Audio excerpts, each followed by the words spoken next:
Greetings, friends. Your cartoonist pal Stan here with a brand new episode of Random Encounters, the show where I use random encounter tables, like the kind you find in tabletop role playing games, such as Dungeons and Dragons, and I use them together with an electronic die roller and input from you, folks who are in the live chat room right now, to come up with randomized, not prepackaged drawing prompts. I don't, every time I do this, I feel like I get that drawing prompts, like it's some kind of surprise. That's what we're doing. Drawing prompts. These are prompts. These are ideas, and I will take them, and then I will make a cartoon about them while you watch, while you throw suggestions out. I will, I love getting ideas from you guys that take things in directions I'd never imagined. And while I do that, I talk about various things. I talk about my career in illustration and in game design and in teaching English in Japan and anything else folks want to talk about. And yeah, so it's a good time, and I do this because it's fun. Drawing's always just been something I did for fun. Now I know, I did get good enough that I make some or all of my living on it, depending on the year we're talking about. But that's that's kind of beyond the point. This was something to do for fun because drawing just in itself is fun, and that's what I'm trying to promote here. Hello, Michael J. Pastor. How are you? Uh, Need a cue card holder. Yeah. You know what?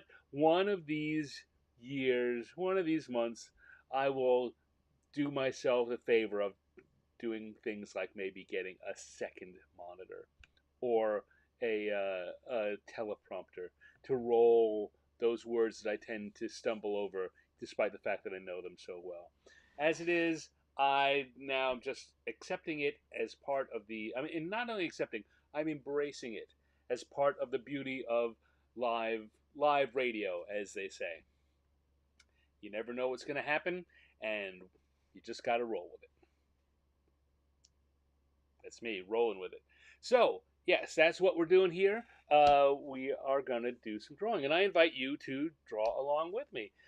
Grab your favorite pen and paper, or sketchbook and pencil, or markers, or crayons, or just a ballpoint pen in the back of an envelope. You don't have to draw the same things I'm drawing. In fact, if you're if you're easily intimidated by it, I don't even suggest you try and do it. Do something that's fun for you.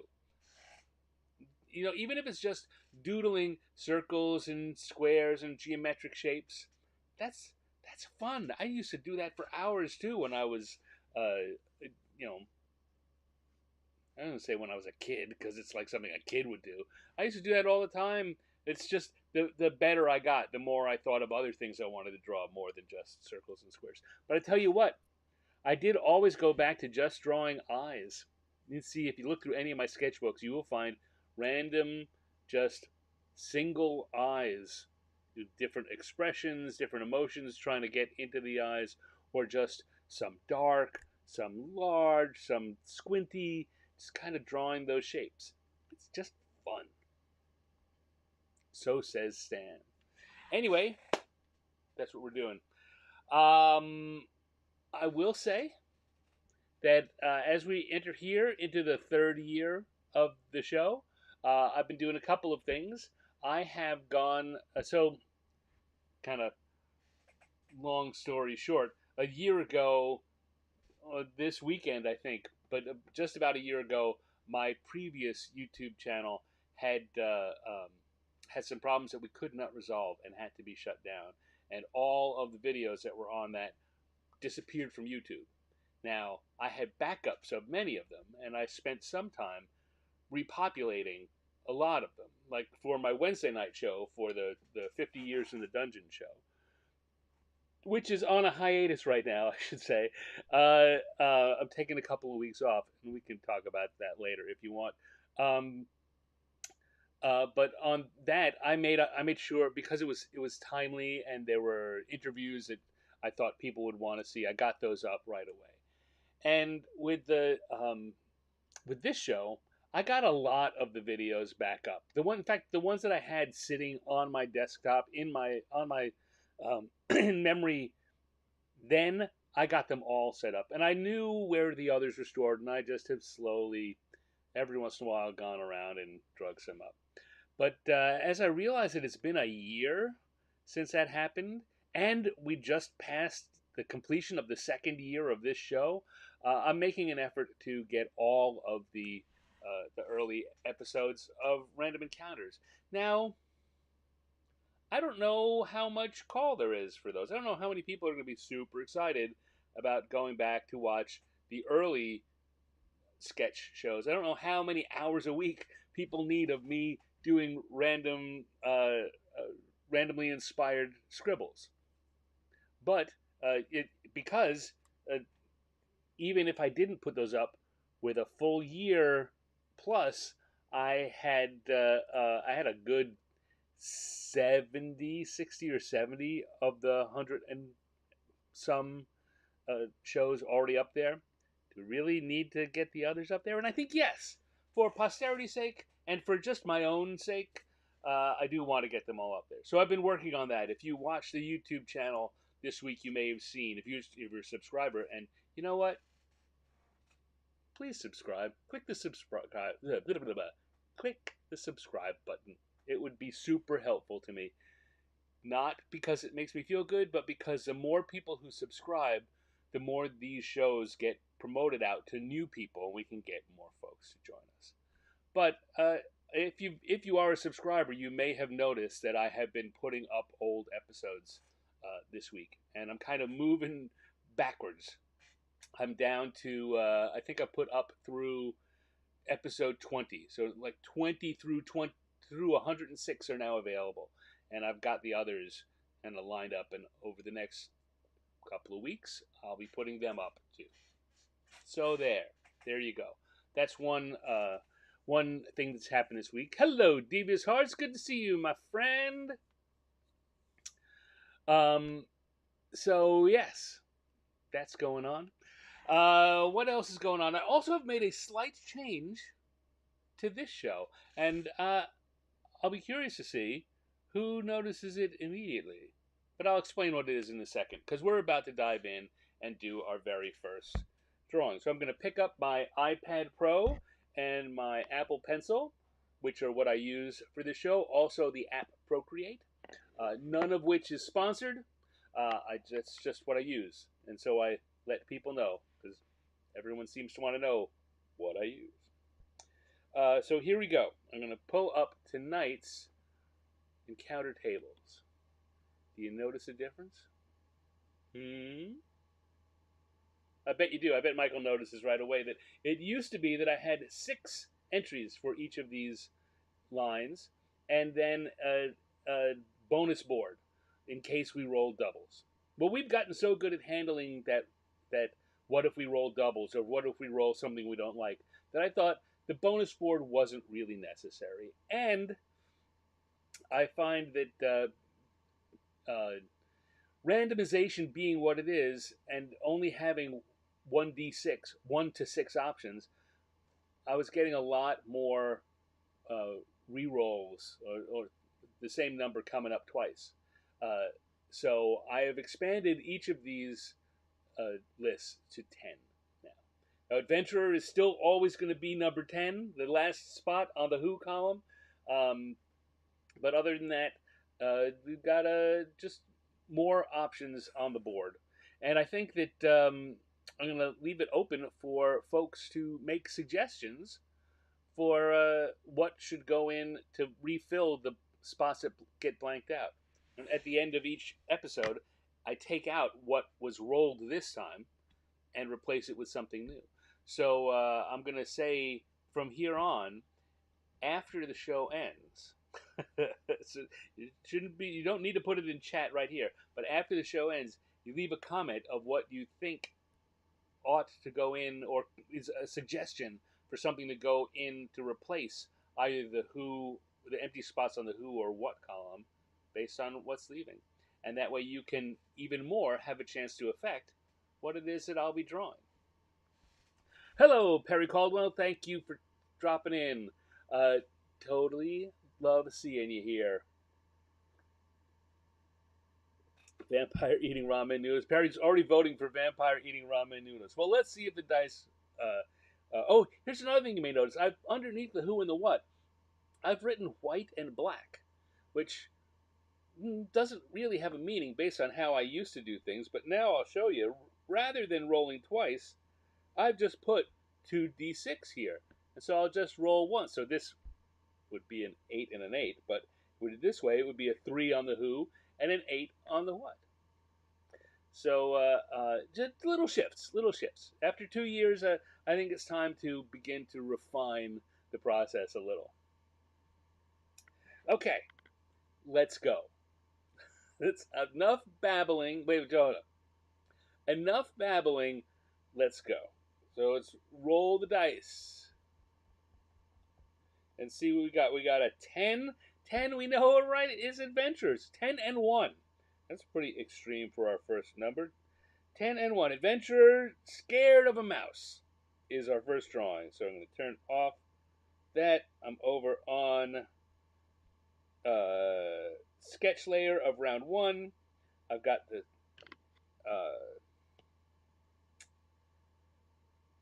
I have the color turned to blue. I like to do my sketching in blue, which is an old habit back from the days of working in physical media. So we got an adventurer scared of a mouse.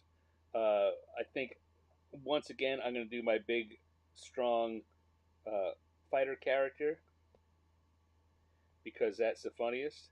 I was talking about working with basic shapes. With this character, he's got a kind of rectangular base for the head.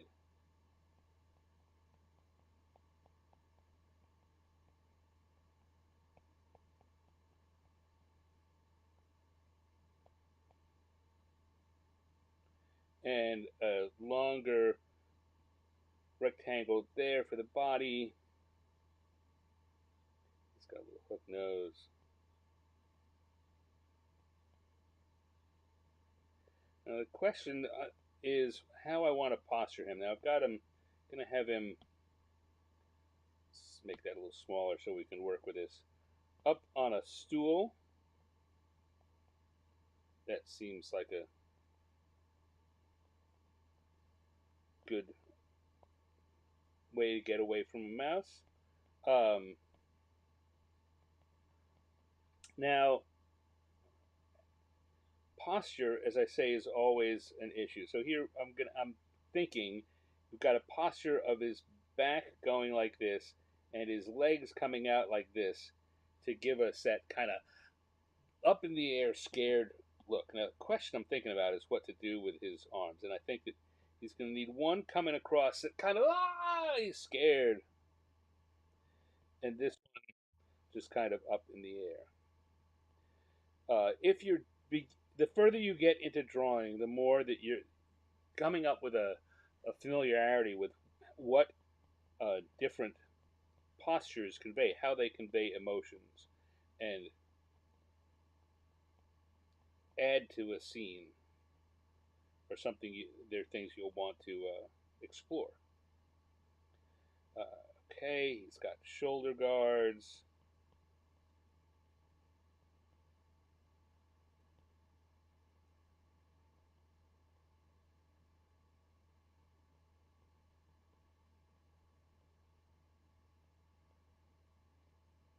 Eyebrows, and now I could take this leg off here. Again, if I want him to look very, he's up on one foot here.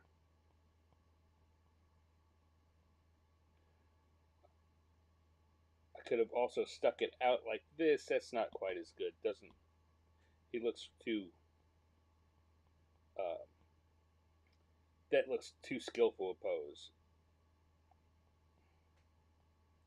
All right, and then we're gonna make this stool a little higher because I need to have room at the bottom for there to be a mouse. Now, the the question is for me right now is do I want the mouse to be just like friendly mouse or a mouse that's just like,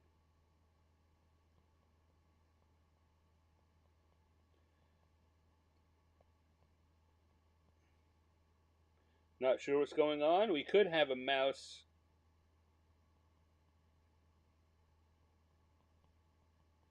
that's got a sword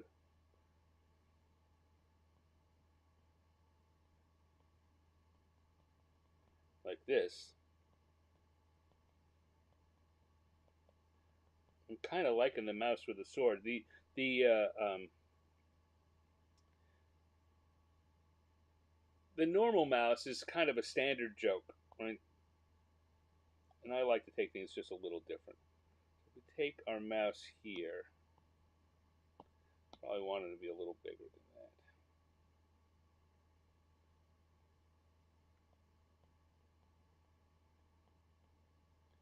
He's like Reepicheep from Narnia.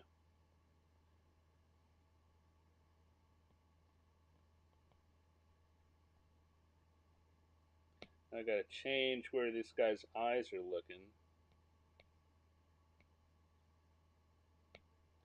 because I had him looking straight down. The mouth is now over to the side. It's got to be looking at him. There we go. In any case, let's grab the whole thing and make it a little bigger so it fills up the space a little more. And we got ourselves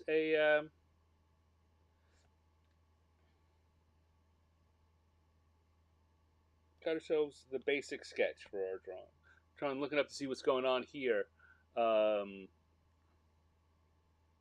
Oversized barbarian jumping into a gnome's arms. That would be very funny too. That's a little more complicated than I would probably go for in this uh, show. For this show, it would just take once you have bodies over interacting like that, it starts to get a little more complicated in laying them out. It wouldn't be too complicated. I certainly could do it, but I think I prefer this here. So let's start with our adventurer. I've got the sketch laid out. I'm going to start with something I'm confident in, which is his nose and his eyes. And his mouth, his whole expression.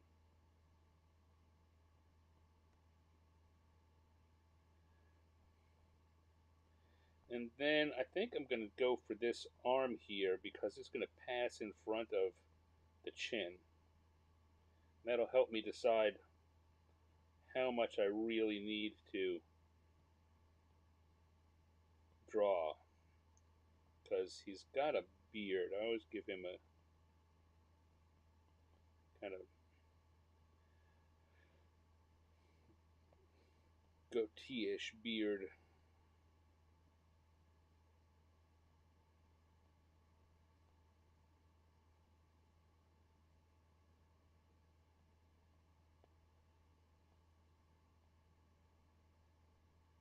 There we go.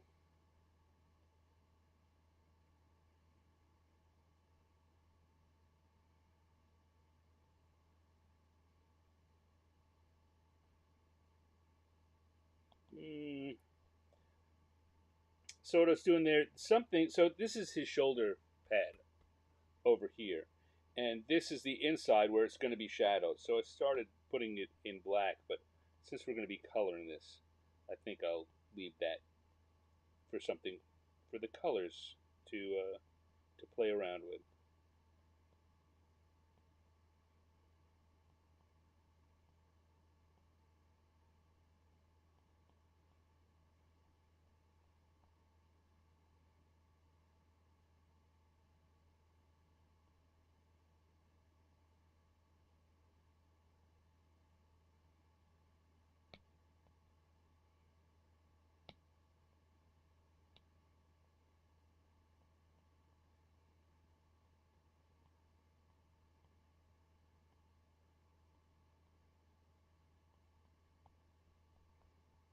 There we go. Hello, Penny Firehorse. Thank you for joining us tonight. Good to see you. How are you doing? You've been busy the last couple of weeks. You had a couple of art shows, and I know that you So Penny is in a group that I'm in Tacoma, and we get together, a group of freelancers that just get together on Mondays as a socializing thing, because being a freelancer can be a kind of lonely job.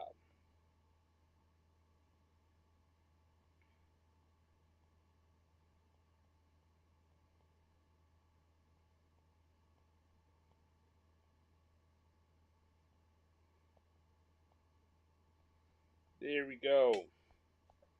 He's for sure not happy about this.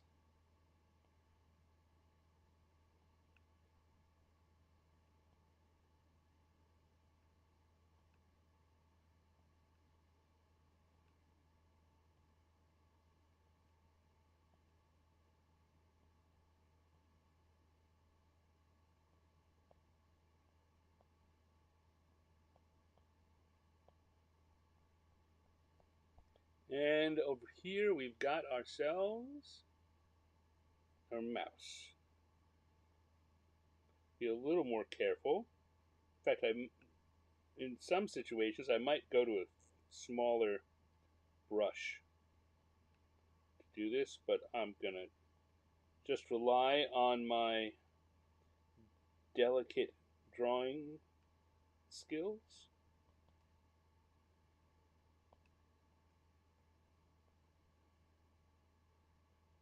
If I remember to just lighten my touch a little, that will draw the lines a little thinner.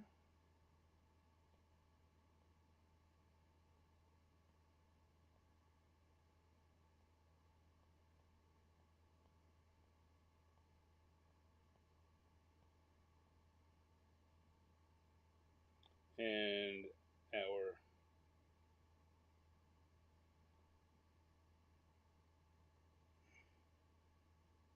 mouse is there. Give him some whiskers.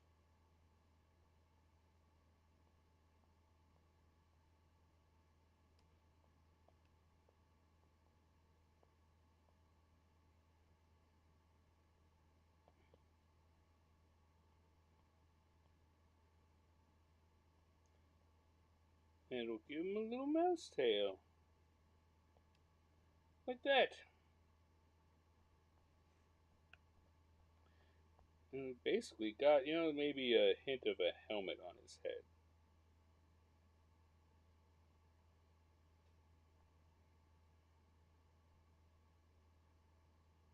Let's turn off the sketch and see what we've got. Alright, that's looking good. Where do I want to add a few extra lines to make it just a little clearer what's happening?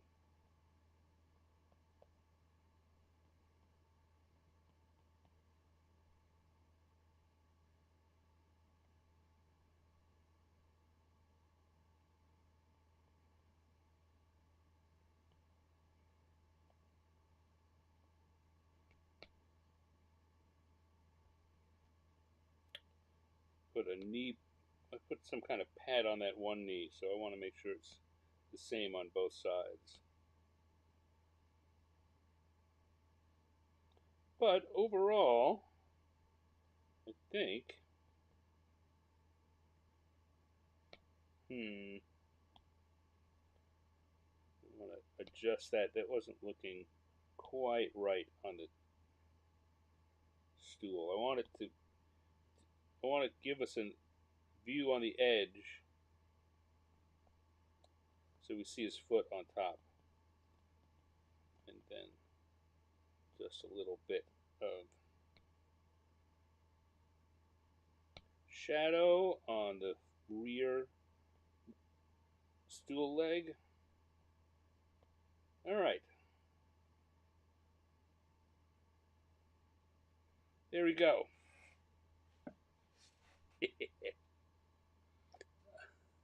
I'm woman, hear me roar. I'm mousy, hear me roar.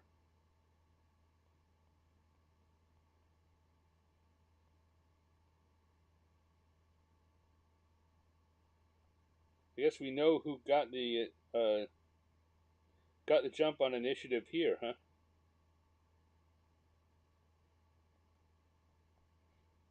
Okay, let's go to the color layer. Let's do some coloring on here and call it good. So I'm going to switch over to my gloaming brush, which is a crayon-y slash markery kind of brush, and allows me to do quick and sketchy coloring of a kind that I encourage everyone to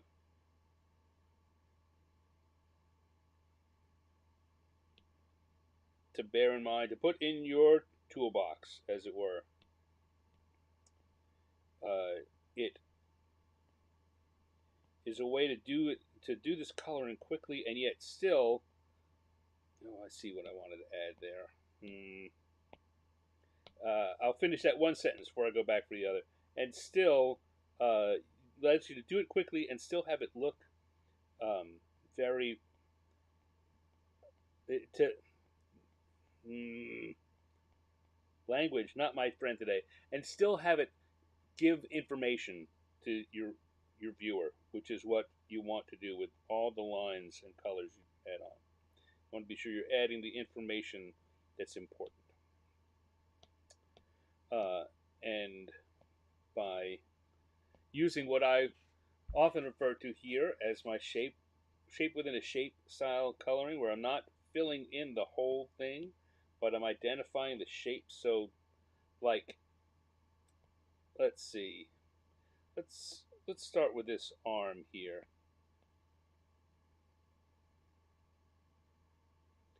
In this arm, I know that this could just be one shape, but I think that if I identify this muscle and this muscle as two separate shapes, it adds a sense of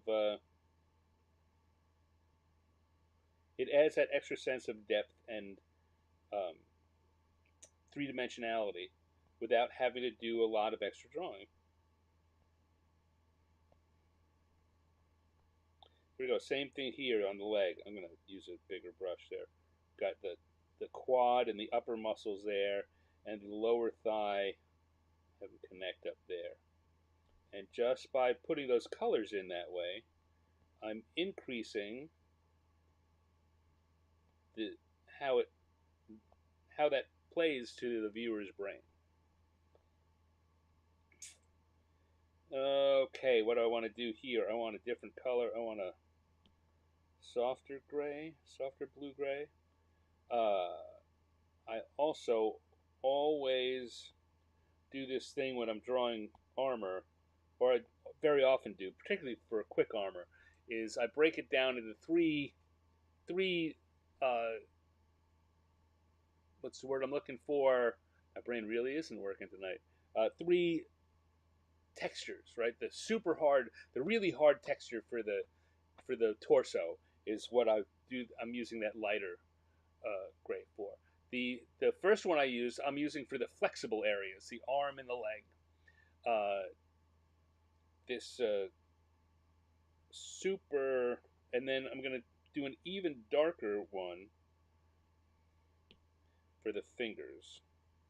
And I think I might also use that for the shoulder pads, not things that I don't know. Yeah, I'm thinking about it, and maybe they aren't that similar, but it works. It works for me. Okay, come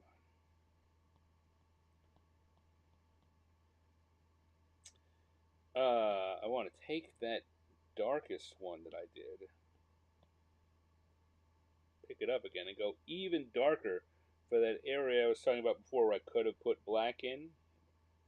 Instead, I'm going to put a darker color in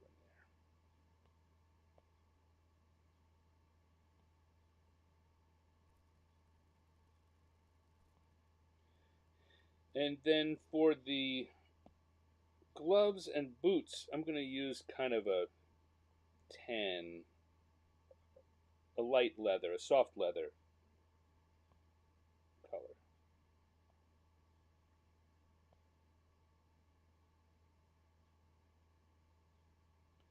Oh, I forgot his hair entirely.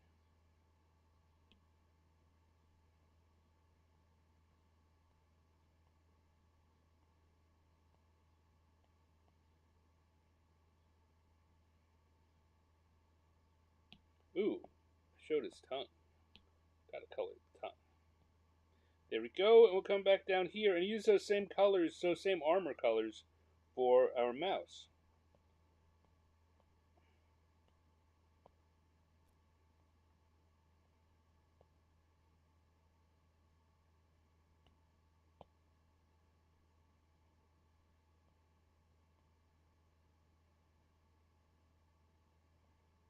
This time I'll give him metallic boots too.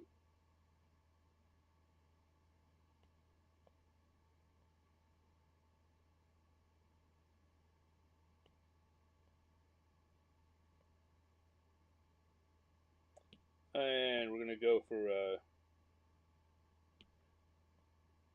different brown, light brown, mousy color.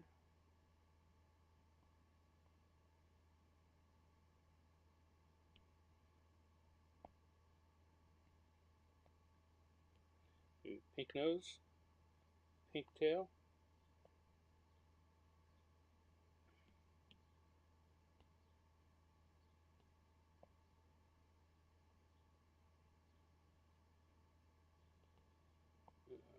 Grab the glove color for the gloves. We can give him a shield that's done kind of all painted up because it's his crest.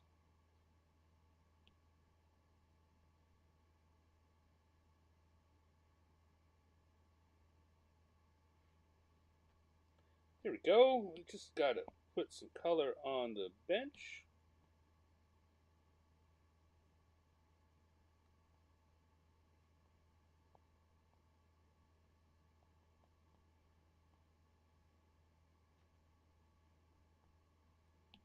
And I think, I've been finding myself recently more often wanting to add in just a little bit of shadow on the ground to make these things to to literally ground them and not have them be floating in space. So I haven't put any detail in the background, but by putting a little shadow here and there, maybe one more, two or three little spots on the ground, it makes it feel like it's got a place. It's in a place. It's got a floor. I've shown some of these drawings to people, and they look at it, and they, in their head, have put an entire background in it because I've shown a shadow on the floor. That's the kind of talk about fooling your viewers' brains. It's the kind of thing that a viewer's brain will do. We like to see and put stories into everything we see. We humans and our brains, and as artists, we need to take advantage of that. All right, there we go.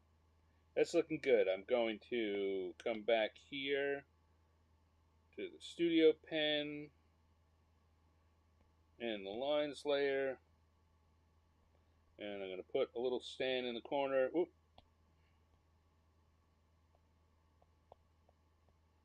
Because we have an adventurer scared of a mouse. That's our first drawing of the evening. Done. Hello, surreptitious. Happy Thursday to you too.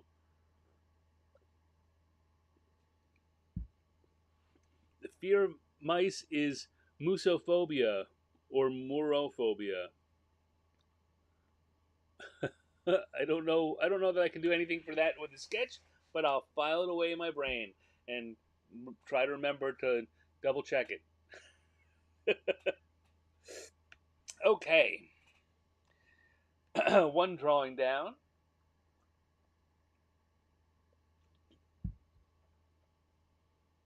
I did a lot of talking at the beginning of this episode, so let's not dilly dally, shall we?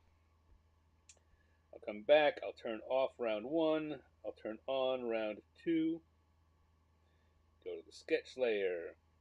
Go back to the blue brush. Turn on our encounter tables. And for those who've come in late, you will see the encounter tables have gotten longer. And the die rolling is a little different. Here we go. We had an adventurer scared of a mouse. Let's see what the dice have for us for drawing number 2. So we're going to roll these dice here, and we get a 3 and a 4. 3 on the white, 4 on the black. Oop, come on. Didn't want to go there. 3 and 4. Let me just make sure that's going to work right later. Okay, good. So that is a Beholder spring cleaning. Beholder spring cleaning. As I was filling out the extra spots on this, I put all of the greatest hit uh, monsters on there. The ones that I always go back to, dragons and beholders and mind flayers. You see, I actually kind of made them the odd numbers. The dragon, beholder, vampire, mind flayer, and Myconid are the creatures that have appeared most often in the first 2 years of the show. So I put them on. They cycle through because they're fun to draw and everyone likes them. And they, when I do stickers with them, they sell better. All right, we have a beholder. Spring cleaning is our next drawing. So let's turn off the tables, come back here, and so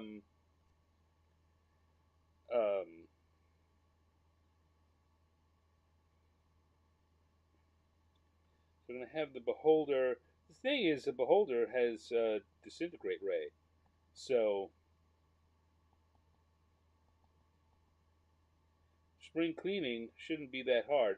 Now I'm trying to decide whether I want the beholder to be looking here and maybe have, or the beholder looking one way, or facing one way, maybe looking there, as this eye beam disintegrates something. And he's got a little minion with a push broom going to clean it up. That's what I'm thinking. Let's clear the. Yeah, let's clear it out and draw that again. Because I wasn't thinking about the whole filling the space. So I want the beholder to be up here, and we'll have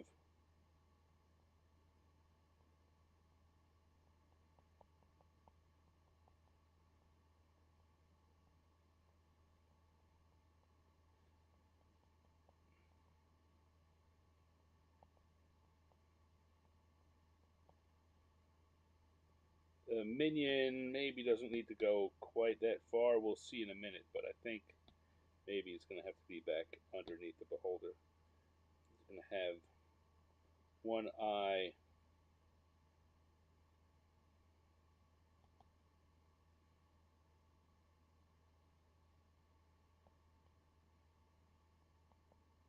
zapping something into dust.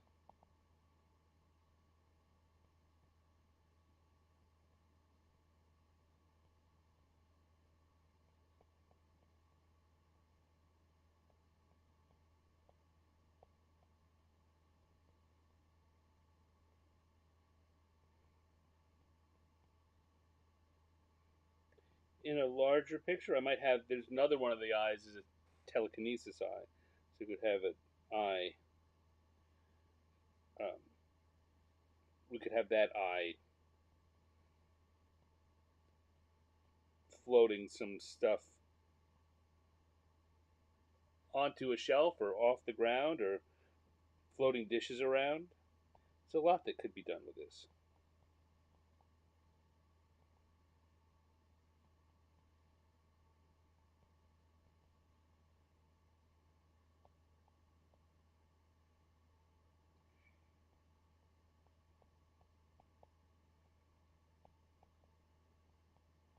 Now I'm sitting here thinking about what the beholder might be able to be, might be saying as this is going on.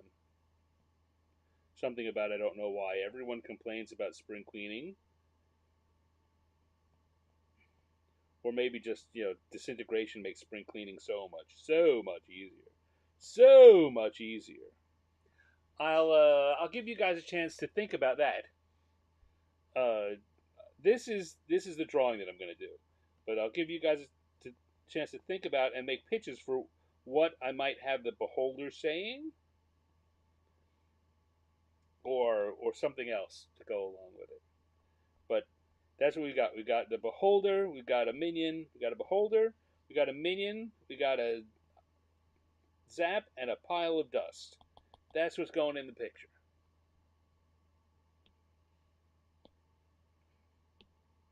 And I'm just going to dive on in, uh, dive on into the drawing, and I will start with the eye, as I very often do with the beholder.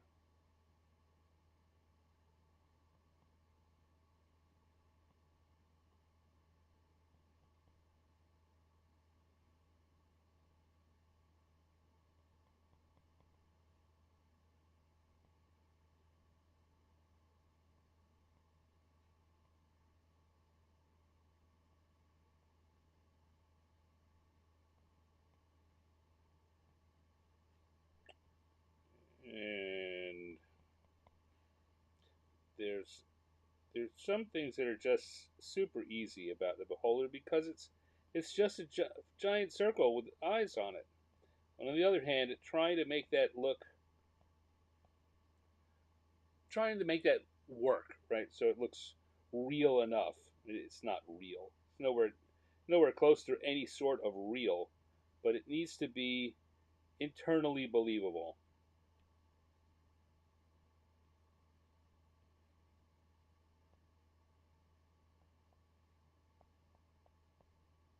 And like so many things, the more often you draw it, the easier it is. I've drawn enough beholders over the years that I immediately jump in. I know some of the tricks I'm going to use. I know some of the shortcuts I'm going to use. I know some of the design elements.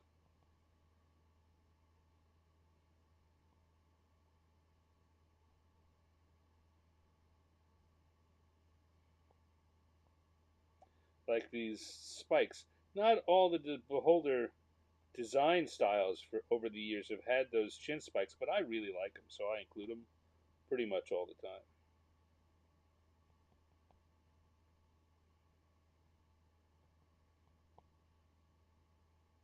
Anyone who's been a D&D fan will have favorite versions of most of the iconic monsters. I like the way they did hobgoblins in second edition, but I like the way they did bugbears in third edition.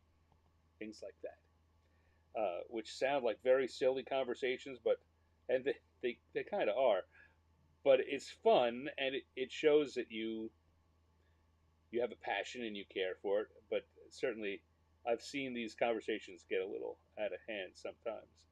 Someone will stake a claim for it's undeniable that the first edition version of the Kobold is a definitive Kobold. Anything else is just wrong.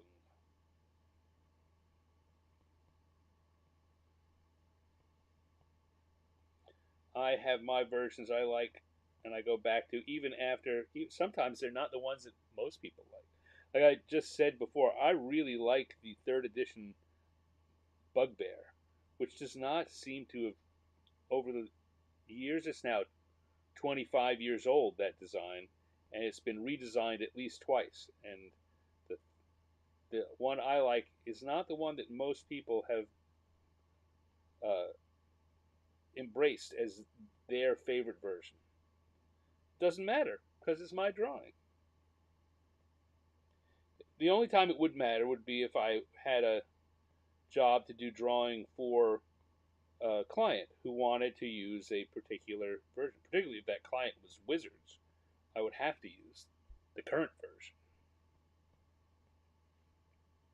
No argument. No argument.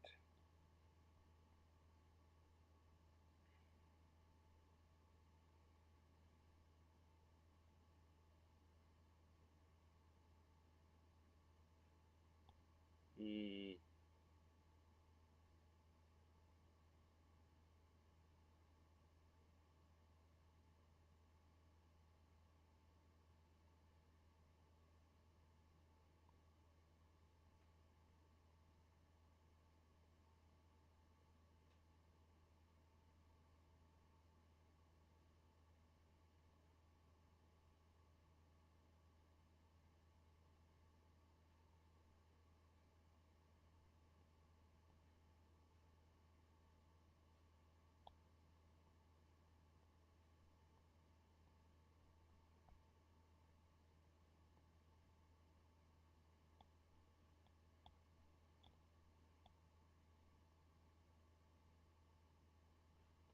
Sorry, got caught in my own head there for a second.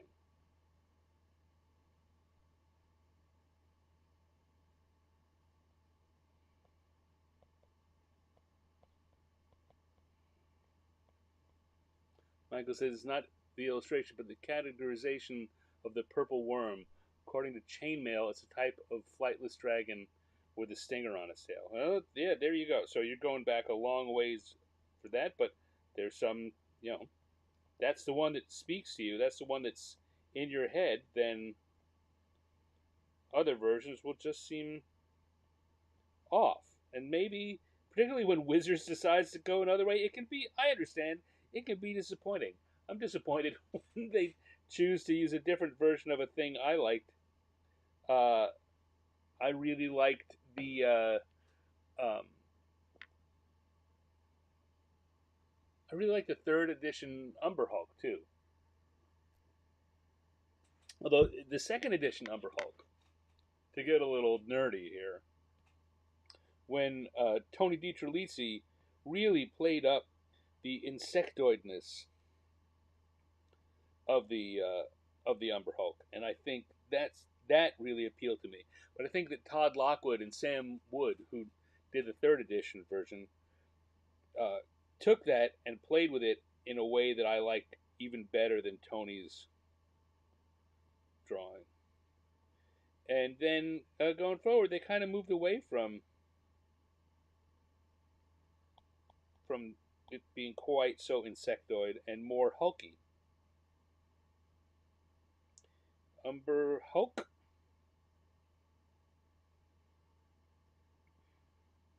They wanted to play up the Hulk part of the Hulk, of the Umber Hulk.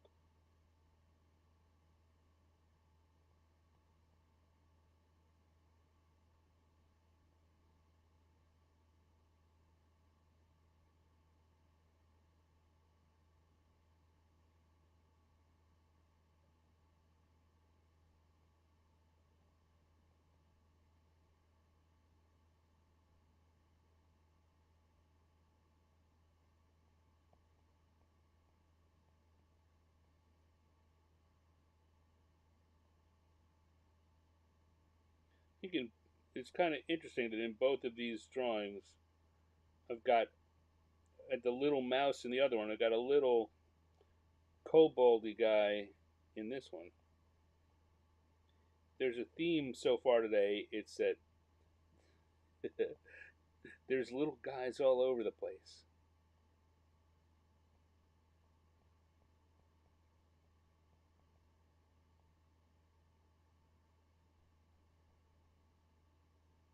All right, I've got him looking up at the beholder, and I don't think I want to do that. I think he's got to be looking at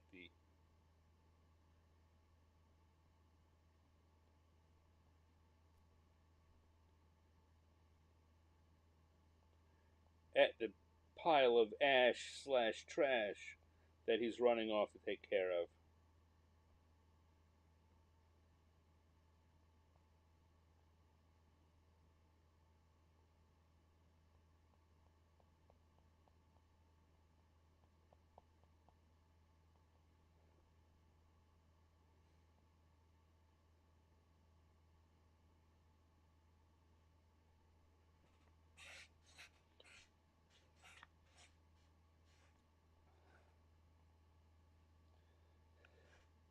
Oh, no, no, no, no. Looking good, looking all right. Let's turn the sketch off. I'm afraid that some of the, particularly here, it's going to get a little weaker without the sketching. So it's relying on those blue lines a little more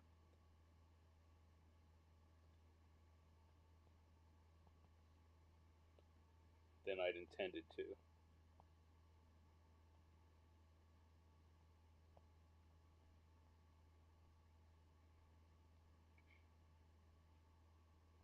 And maybe a little more texture on our beholder's hide.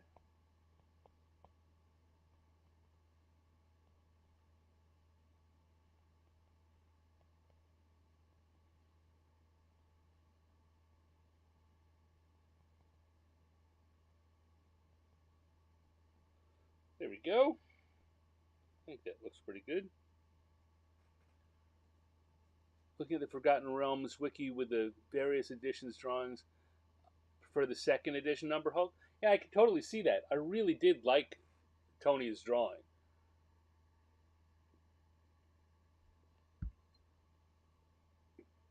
And I think that um,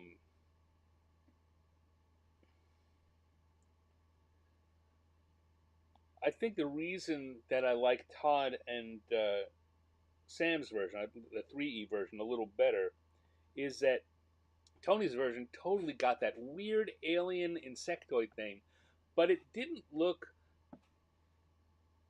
I mean, it looked like it could probably take a lot of punishment, but it didn't look like it was. It was tough. It didn't look like it was going to hurt to fight this thing. And in my experience, Umber Hulks could dish out little damage. So I just think that Todd and Todd and Sam's version took Tony's idea and did it in a way that sung to me. But I, like I say, I love Tony's version, and I don't disagree with you at all that that is a great way to go as a favorite Umbrella version goes. All right, let's do some coloring. Come back to the gloaming brush. I'm going to use a gray green skin as I very often do for beholders. I'm going to find a couple of different ways that this, couple of different shapes within the larger shape of our beholder's globe of a head.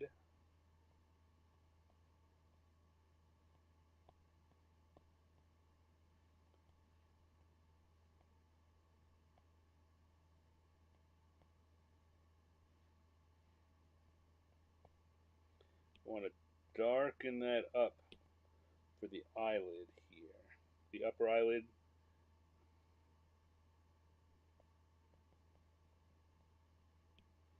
I'm going to give him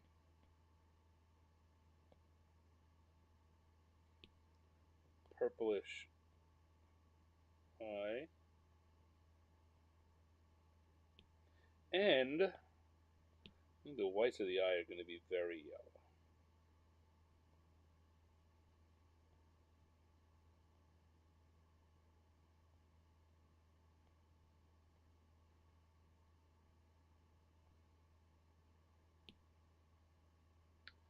Speaking of purple, I believe that purple is the color for a disintegration ray. Sometime, oh, well, I guess if the ray is going to be purple, I don't want the words to be purple. Sometimes D&D gets very specific about these things. The idea being that there are times when the design ethos has been, don't tell the players everything.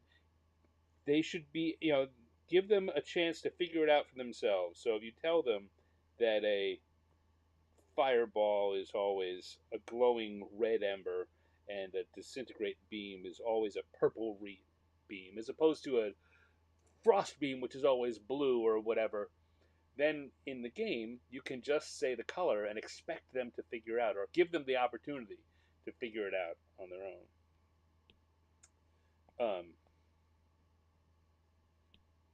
And then there are other eras where the design ethos has been, we don't want our players to have to do homework before they come to the table. The key there is they don't have to do homework before they come to the table. So we're not going to put those kinds of specifics on and leave it up to individual dungeon masters to do what they want. And I gotta say, there's as with so many things, a good mix of the two I find goes a long way. Usually the way to go. All right, let's see.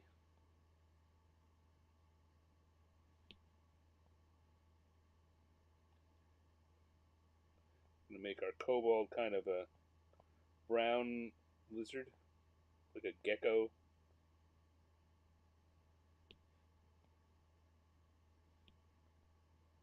Here's another one I guess you can have a lot of discussion about is what not only are kobolds like in general, but even if you're going to agree that they're the lizard-like kobolds, which not everyone agrees on, even if you're going to agree on that, what color should they be? Some people say that, or some editions, in fact, will say that they are tied to the colors of dragons, that they are tied to the various chromatic dragons, so they will be red and blue and green and white, um, and will be slightly different types of kobold depending on which color they are. They'll have slightly different abilities. Then there's others which are, you know what? They're just like little gecko lizards, little brown ones. Here's one where I don't have a very strong opinion, although right now I'm for sure drawing this one like a little brown gecko.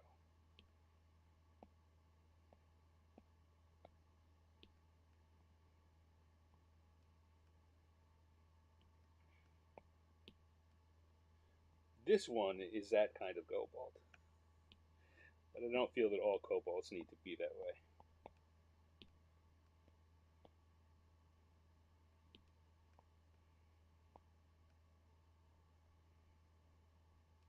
All right, what else do I want to do? I want to put a little bit of yellow on his teeth, I think.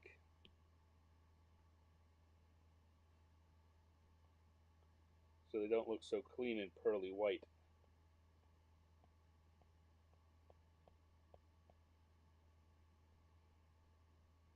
And I want to do a little bit of shading on this guy. He's just too much, too single, just a big floating circle. I don't want him to look like a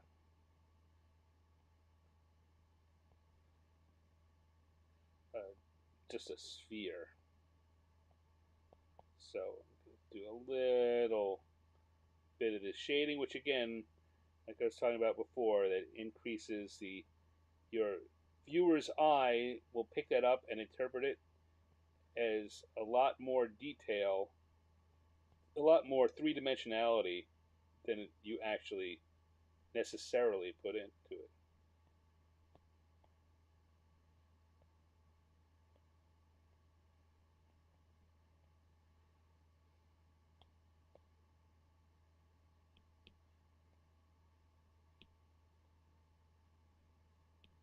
It's not quite dark enough. There we go. All right.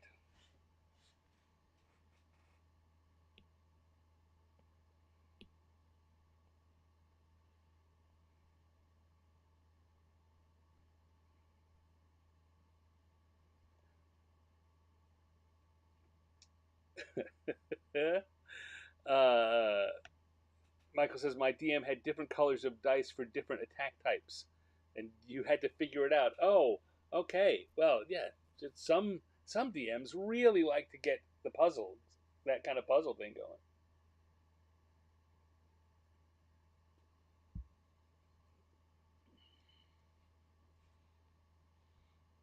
Michael says it kept that linebacker broadness of the first edition.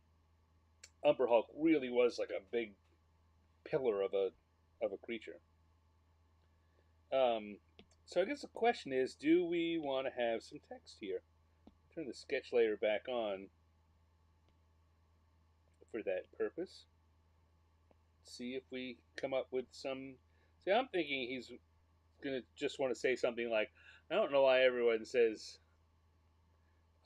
it's out in the bin with it. I don't know why everyone says spring cleaning's so tough." Or something like a Marie Kondo reference, like that didn't spark any joy. To the rubbish with it, like that. So like that no longer sparked joy.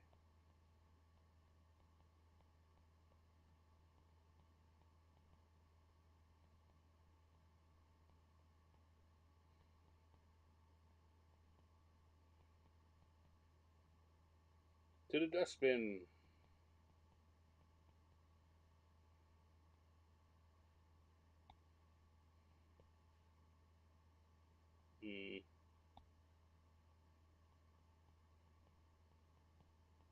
the dustbin with it, and then we'll give him kind of beholdery, monstrous word balloon like that. Oh, and I put that all on the lines layer. I hate when I do that. Thankfully, I can fix that pretty easily because it's not crossing over with anything. Sometimes you put stuff on the wrong layers. You need to pay attention to this stuff, kids. Just listen to your old Uncle Stan. Do as I say, not as I do. So I'm going to cut and paste that, which has now taken it off the lines layer and put it on a layer of its own. And I can drop that down, and I can actually fold it into the sketch layer. So now it's on the sketch layer.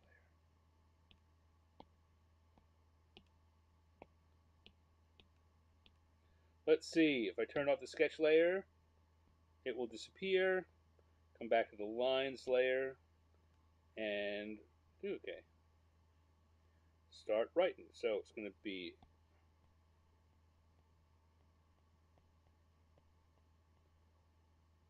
that.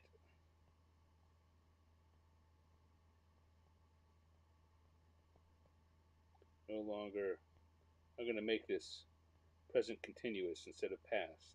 That no longer sparks joy.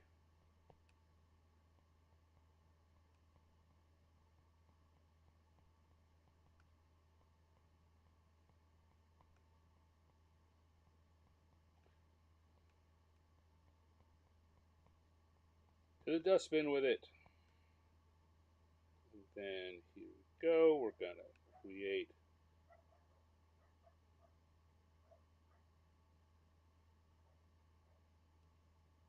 a weirdly shaped word balloon. Turn off the sketch. I think I'm going to add some color to that word balloon. Again, just to give that gravelly voice feeling. I put in a very light, oh, green, orange, red, maybe red. We're already on red.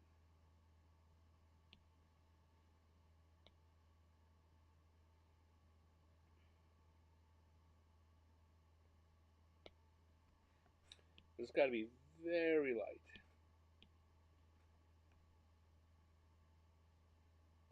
We'll put it around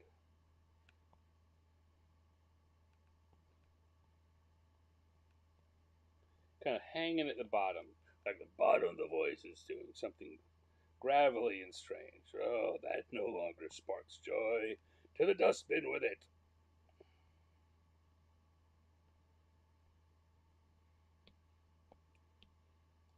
And now we're ready. Ready to come back and put a stand in the bottom. Put a little stand in the corner.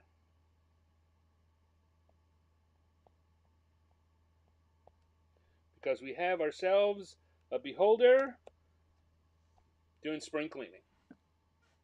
Drawing number 2. Done.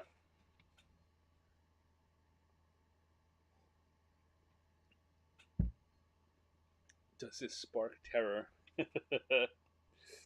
Yes, that's a funny bit. All right. So I'm trying to think if there's anything else I want to talk about here in between sketches. I think last time I was telling you that I sent out some drawings based on things that I've done in the show to be made into stickers. That process is going. I got a note from the printer saying the stickers are are going to be printed and shipped in the next couple of days, which means maybe by next show I'll have some to kind of hold up and show you. I wouldn't bet on it. Probably it'll be 2 shows from now. So I think that unless it ships tomorrow, there's zero chance it'll show up by next Thursday. And even if it does ship tomorrow, they don't send it super fast, so it'll probably be a full week or longer before it shows up. But when it does, I will show them here, and with the drawings as well. And as I say, I'll give you guys a chance to purchase some if you'd like, because it's just the kind of guy I am. Oh, hey, speaking of things that I have, I don't know if I talked about this last time, but uh, this is Mermay, which is an artist challenge. It happens every May. Artists around the world like to look at this and realizing I want to add one more little bit. Uh, Take the month, and every day during the month, they draw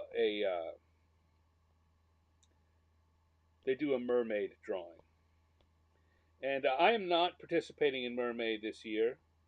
I don't most years, but a couple of years ago I did, and I really like um, what I came up with. And I have created uh, ebook, a PDF that you can buy with all 31 of the all mermaids that I drew in the year 2020. In fact, I guess while we're here, I can show you. Come on. Ooh, there we go. For a second, it seemed like my iPad had locked up. If I come back here and I scroll down here, here we go. So these are the mermaids that I drew, the 31 of them. The May the 4th, I did a Star Wars themed. I did a Darth Vader mermaid, and one of the ones I used on the cover and I show on my website when it popped up as a memory was this very fancy mermaid with a uh, jellyfish parasol. And what else? Oh, I like the goth mermaid with a, I don't even know what kind of fish that is. There are a few of them where I took a actual fish and did tried to do a mermaid that was inspired by a fish that I was drawing from reference. The pumpkin, the lionfish, I like a lot. Anyway, all of these are in there, all 31, plus little notes about what I was thinking about when I drew them, and stuff like that. It's a cute little book. I think I put a $5 price tag on it. Nothing too much, and you can get it if you would like by going to my Patreon. It's at my Patreon. Of course, this might seem like a push for you to join my Patreon.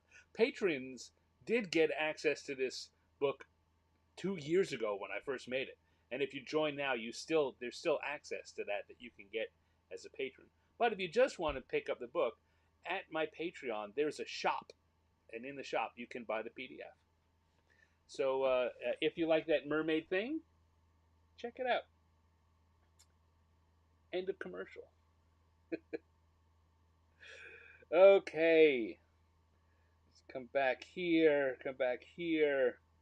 Turn off round 2 and on round 3. Come back to a blue brush. Turn back on the encounter tables. Have one more sip, and then we'll do one more drawing and call it an evening. Then head off into our long Memorial Day weekend. All right, you ready? You ready? I'm ready.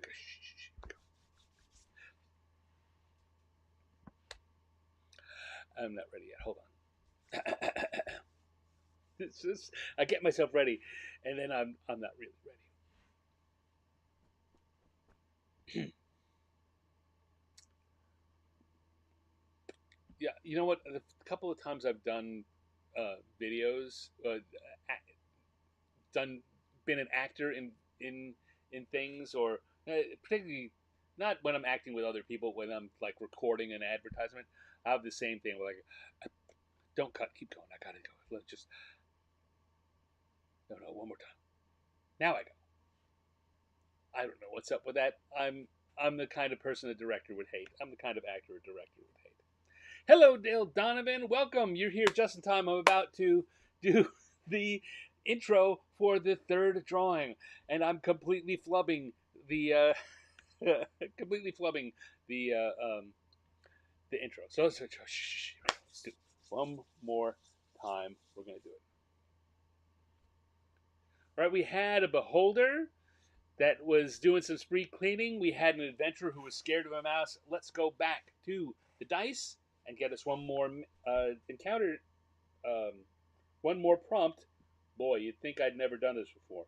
One more prompt and wrap it up. Here we go. Let's get our third one going. So we're going to roll the dice and we get a 9 and a 6. 9 and 6 are our numbers, and that is a Myconid. Funny with all, we've got 5 things that are not standard. All it's rolled is standard stuff. 9 and 6. A Myconid eating ramen. So earlier in in the chat, uh, um, who was it that said that, was it Perry? Said that they were really wanted to see the vampire eating ramen. Well, we get a Myconid eating ramen. That's what the dice say. The dice say Myconid, and so that's what we shall do. Um,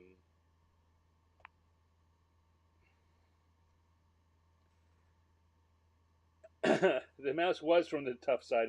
Yeah, he was from the bad side of Redwall, or from he was a member of the Mouse Guard. All right, here we go. We're gonna have a Myconid eating ramen. So the first one we kind of need is a Myconid. Now, I could give him a big button to give him more of a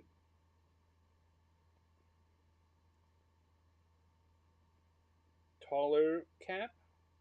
Could give him a big broad cap. I think I like the tall cap.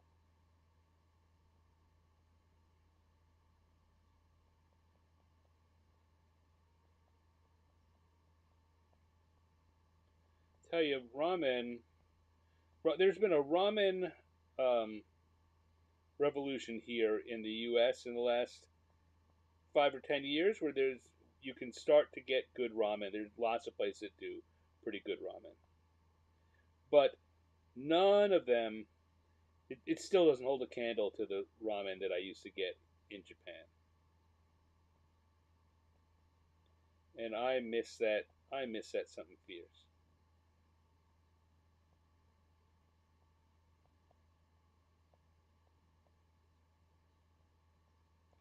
I miss being able to go, just a good ramen shop on every corner. In my neighborhood, there were 3 that I could go to, and they were open. They were open all hours. Here, even when they do start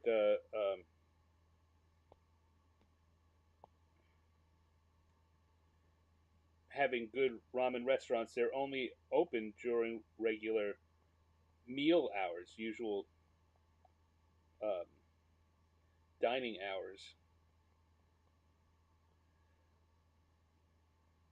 Ramen is very much a late night kind of thing in Japan too. You come back from whatever you're doing, you can stop off and get a ramen or gyoza or any or chahan, fried rice. Oh, I miss a chahan.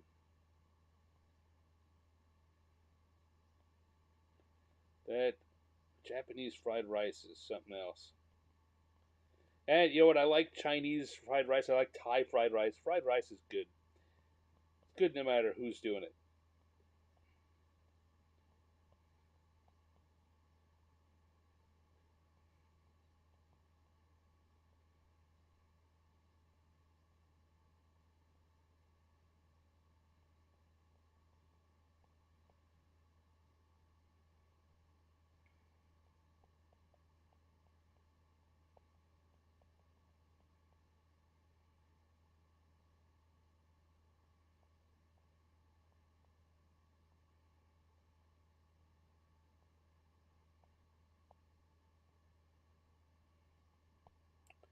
Now I'm thinking of fried rice. Instead of talking to you,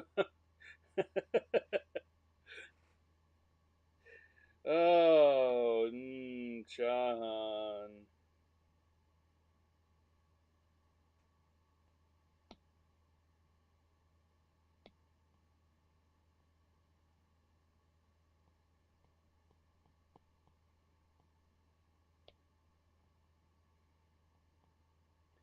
How are things going for you, Dale? The weather out there in the Wisconsin area has been a little weird the last few days. Everything going all right for you and the family? That's a pretty quick and good sketch, I think.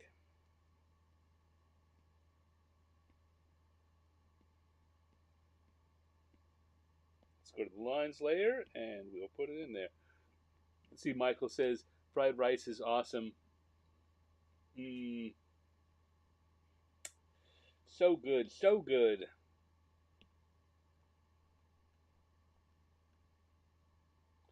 I'm gonna start, weirdly enough, with the hand this time.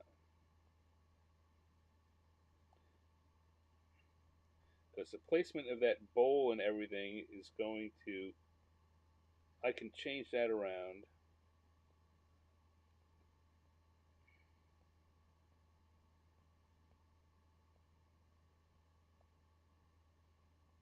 But if I have the hand down, then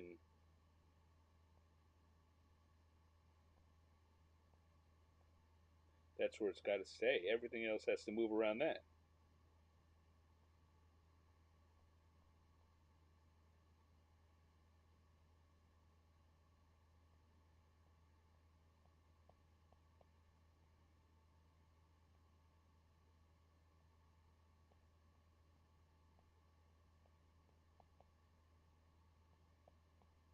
Tell you another thing that in one of the things I like about ramen in Japan in particular, uh, and I'm sure this is true across Asia, but I don't know for certain about anything other than Japan. Um, the the bamboo that they put in that you get in a bowl of ramen is just spectacular. God, I love that bamboo, and I wouldn't want to eat it as its own thing, but mm, mm, so nice. And it's just the kind of thing that while you get ramen here in the U.S., yeah, they'll put bamboo in it, but the quality of the bamboo that you get around here, the quality that they're um, doing, is just not as high because it's not a staple food like it is there.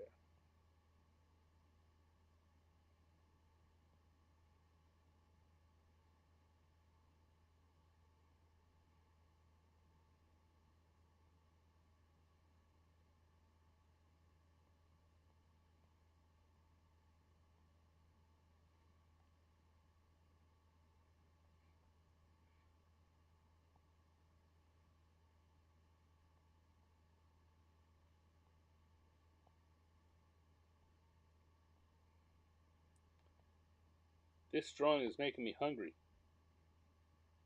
and I had dinner right before I started. I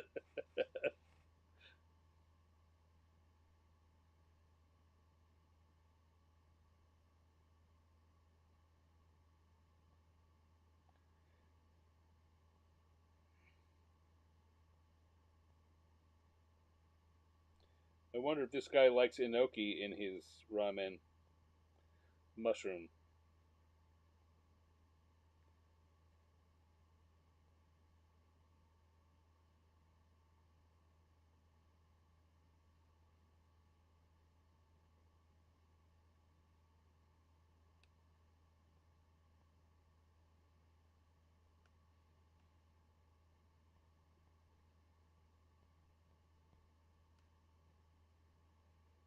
Oh, that looks so good. You know what? I'm not even going to do that. I was going to put some steam wafting up, but I'm not even going to do that in black. I'm going to use that. I'm going to do a nice, probably grayish blue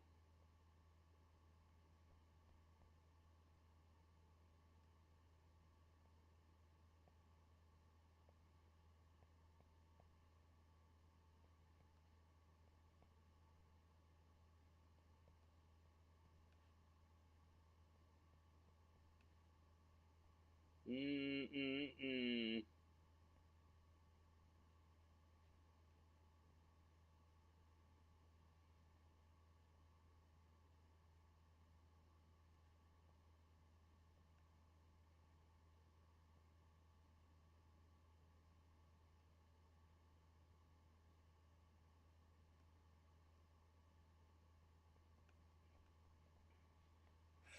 Look at that.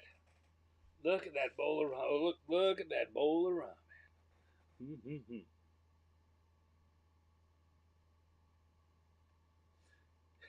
Michael lists off a whole bunch of mushrooms and says he'll take them all.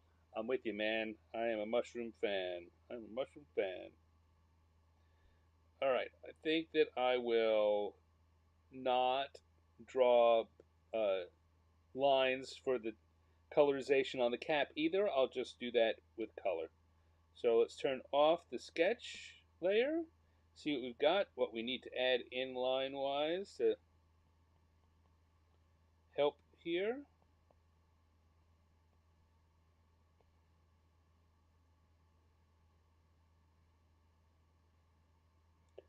Just thinking there's always a spoon in the ramen too, but I don't really see where I'd put that where it would make sense, where it would visually make sense. I know where it would really go, like I could have it sticking out there, but again, you don't want to put things that are not clear in your drawings. You want anything that's in there for the viewer to look at and understand exactly what it is. And if I were to just stick a weird thing there, even after I colored it, it wouldn't be especially clear that I intended that to be one of those broad, flat spoons that you get served with ramen. I suppose to ramen aficionados it would, but my audience here is a broader audience. Always get the takoyaki appetizer. Oh, takoyaki. Mm-mm-mm. Little octopus balls or little dough balls with octopus in them. Delicious. I like some takoyaki. You know, one of the things that I was talking about things I miss food wise from Japan. The chahan, the fried rice is one of them, but okonomiyaki, which is they often describe it as a Japanese omelet or Japanese pancake are the two ways it's most often described, and neither one really captures what it is. But it's a fried egg and cabbage meal. It's a savory egg and cabbage meal with the sauce over the top. It's really good, and it's a particular thing, and it's just not particularly popular here or abroad, so you don't find it very often. And when you do find it, it's usually not especially good, or even if it's not this, even if it's not bad, it's not the same, and therefore it doesn't fulfill, it doesn't help quell my missing it. Eating a mediocre one is not the same. I tell you something else in the food category that works like that for me. It's not Japanese. Are knishes, potato knishes, which you get at any deli in the New York metro, most of the Atlantic seaboard area, and they're all the same. It's not like they're. I wouldn't even say they're not good knishes. These are the mass-produced ones that everyone sells the same frozen and heated up knishes, but they're a very special thing, and they are so good. Or they have such a place in my childhood or my younger life. Because it would be unfair to say they're so good. They are mass-produced potato knishes. They are what they are, but they're a food experience that I really miss. All right, what do we got here? I want to start color wise with the body because I know that I want that to be this off white color.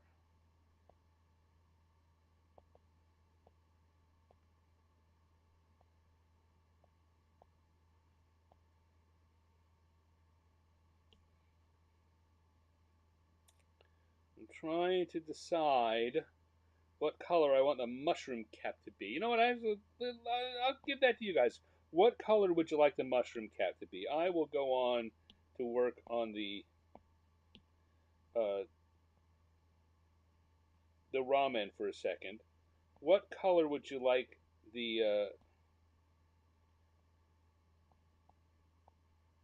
Myconid's mushroom cap to be? And maybe two colors because I'm going to put dots on it. So I'm going to need a color and the dots color. There you go. You have your assignment. You have but not especially long to figure it out because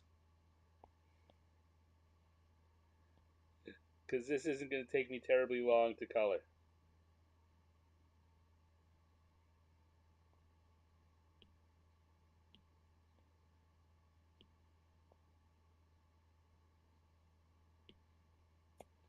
But I'm going to give kind of a buckwheat. Oh, it's got to be different than his body. It's got to be far enough away from his body color. Kind of a buckwheat ramen.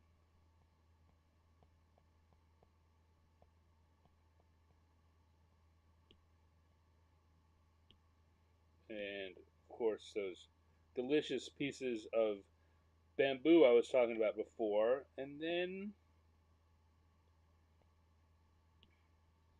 the fish cake, processed fish cake slice that goes into every piece of ramen, every bowl of ramen.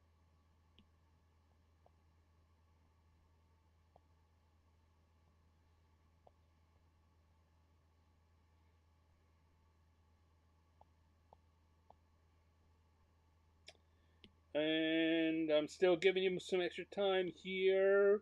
Gonna need to know what color the cap is supposed to be, what color, and what color dots. That's your assignment. Have you taken it on? Have you guys figured it out while I'm killing time here?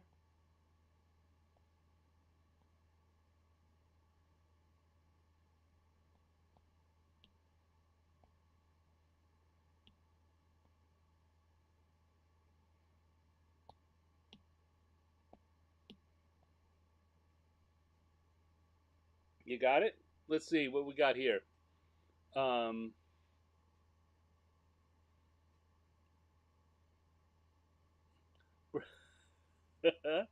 purple. We got a purple and seconded.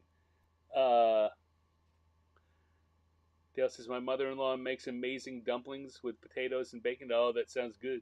That does sound good. Pittsburgh pierogi says Michael. Yeah, those are good too. Purple and green Benetton colors. Okay. So I'm trying to figure out whether I'm going to do a mostly purple with green highlights or mostly purple with green highlights. We'll say.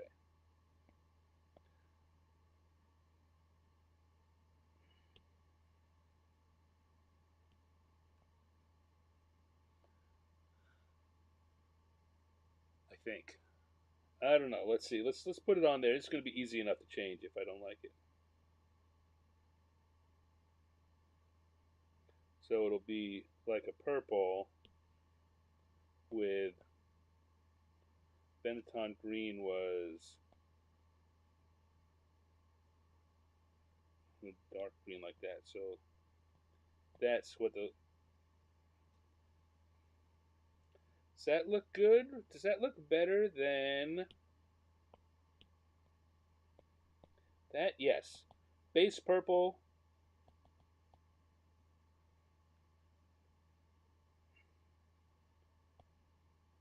Base purple spot screen.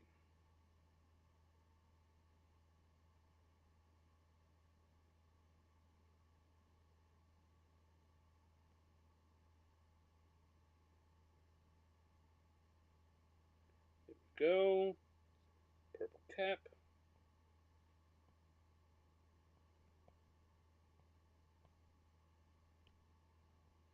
And we'll come back and we will get some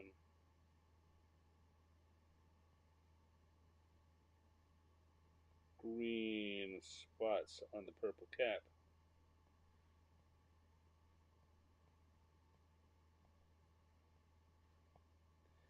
That does look good. Good choice, fellas. Good choice.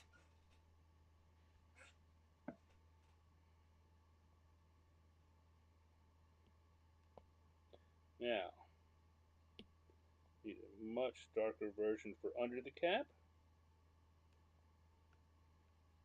and a not quite that dark version for highlights. Or, shadings.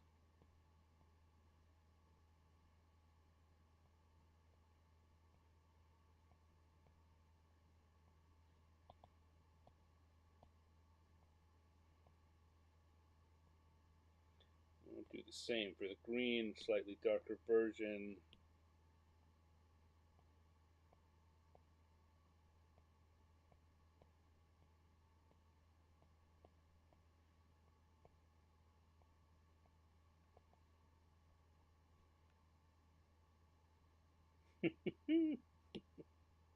I like this guy. I'd have ramen with him any old time. Got our chopstick there. What else do I need? So to put a little bit of shading on the cap, I'm definitely going to have to put it on the body.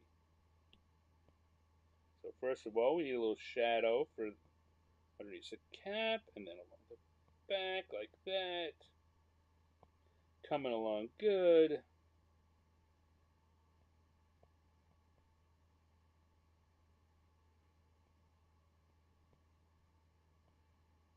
I think the eyebrows need to get darkened a little bit. But other than that, and blue eyes, why not?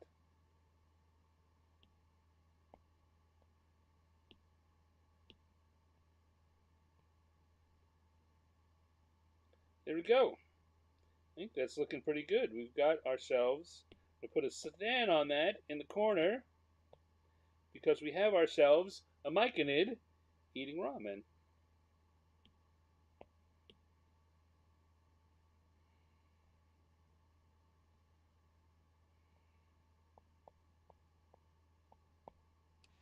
Ba-da-ba-ba-da-ba.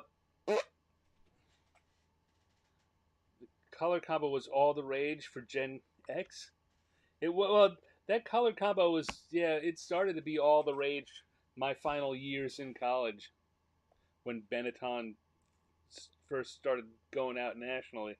Let me shrink that down. Here we got a Myconid eating ramen.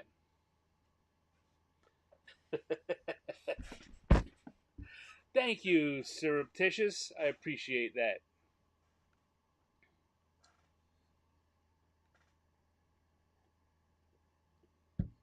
I know my sister had a lot of clothing that uh, used to use that purple and green combination back in her late high school and college days. But there we go. We got ourselves a Myconid eating ramen. Woo! Always amazes me how quickly 90 minutes flies by when I'm hanging out with you guys. Um, is there anything else that I want to make sure I talk about before we do an outro? Is there anything else you want me to talk about before we do an outro? Um,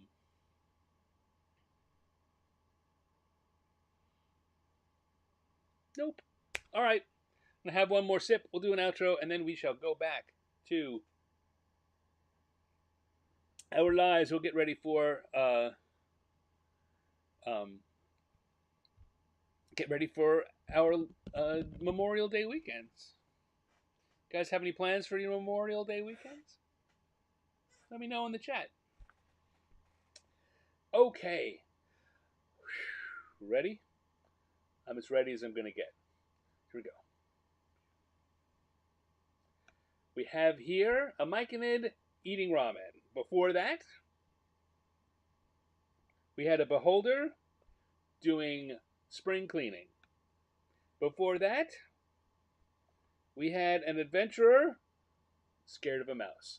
And those were our randomly generated prompts this week. those are my randomly generated cartoons. Well, those are the cartoons that I came up with the help of our fun and fantastic live chat room, which had Michael in chat. Sorry, equivalent. Michael in chat. Dale Donovan, Surreptitious, Penny was here for a while. Penny, Firehorse, Perry Caldwell, and I know there have been more people watching who haven't been in chat. Don't worry, I'm not calling you out. I'm just recognizing you. I'm glad to have you here.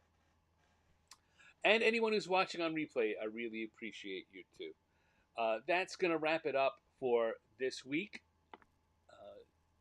Episode 107 of Random Encounters. You know what? I'm going to pull up one more.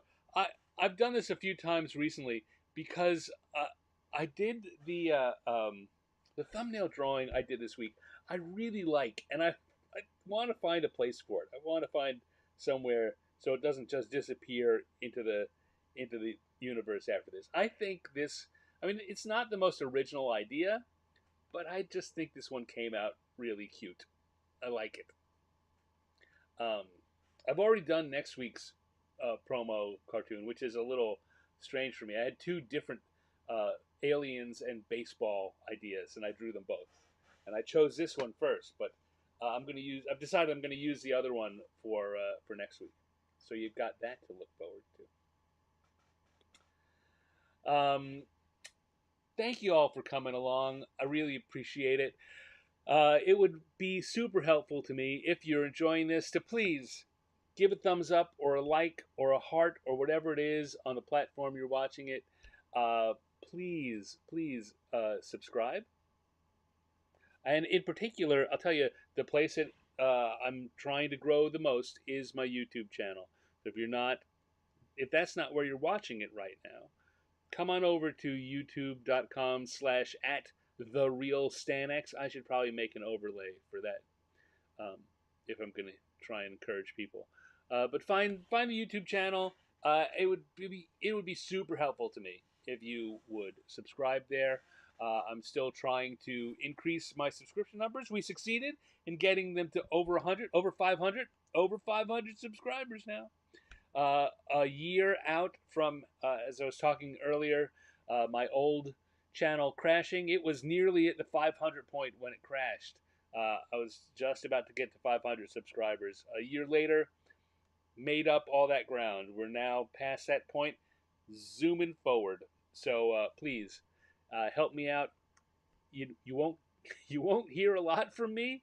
I do 1 or 2 videos a week. But this is also where you find the archives for both my Wednesday show and this show. So it's a fun place. Come and hang out. And if you like hanging out with me, if you like what I'm doing and you want some more of it, well, you know what? Maybe you want to consider joining my Patreon. I talked about this earlier because I've now put up a little store in the Patreon community where you can buy a PDF of my Mermaid collection from 2020. It's a fun collection of mermaid themed drawings I did back then. I haven't participated this year, but maybe next year. And I'm going to start putting more PDFs up there for sale of different projects I've done on my own. I've got a few of them sitting around, so I just need to dust them up and clean them up a little and make sure all the legal text and whatever I want is on there. And they'll go in too. So even if you don't become a patron, and I mean, I'm not, you know what? I don't want to push you. I don't want to be pushy. On the other hand, it's a weird world, and I really would like to. Can I talk about my dreams here for a second? I'm going to talk about my dreams for a second.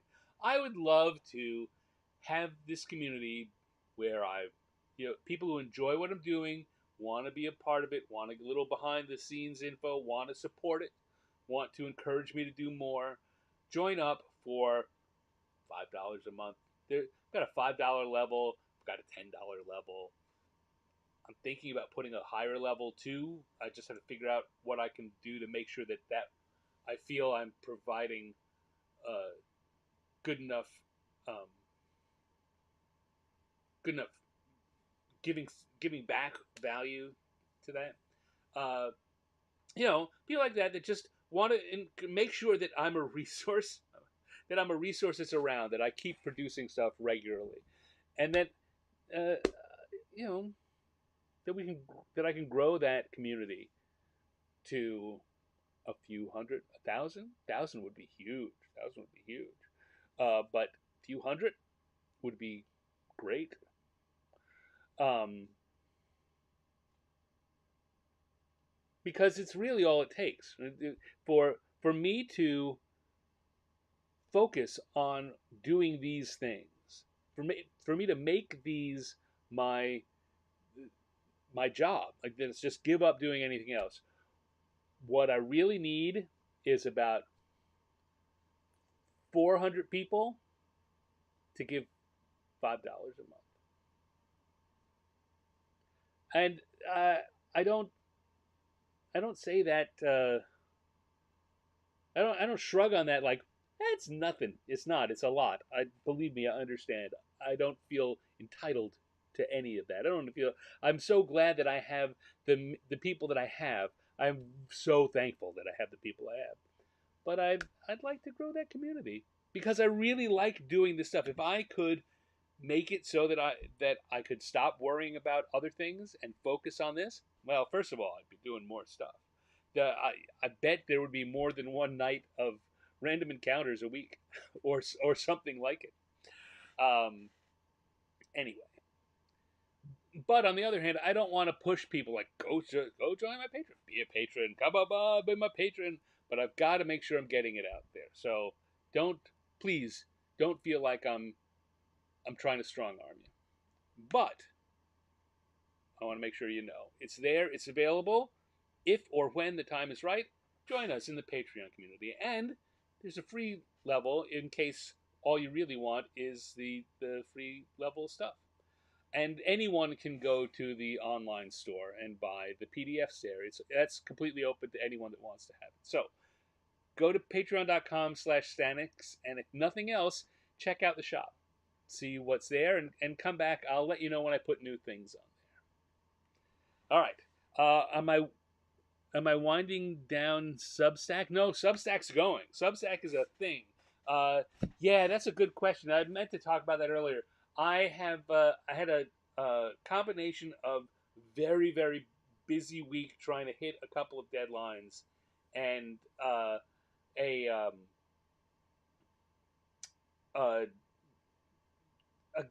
a couple of guests that I had lined up letting me know that they couldn't make it, and me not having enough time to replace them. They didn't pull out last. I don't want to make it sound like he pulled out last minute.